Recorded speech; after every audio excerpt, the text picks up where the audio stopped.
Ito yung ulam namin, adobo.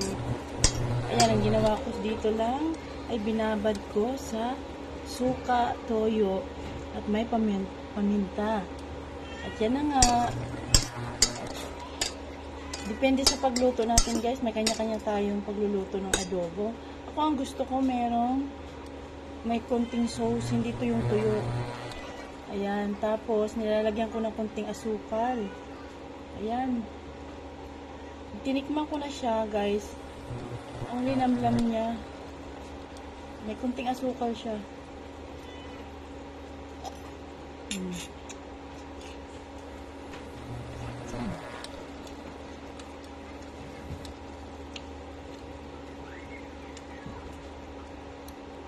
Manamis-namis siya guys.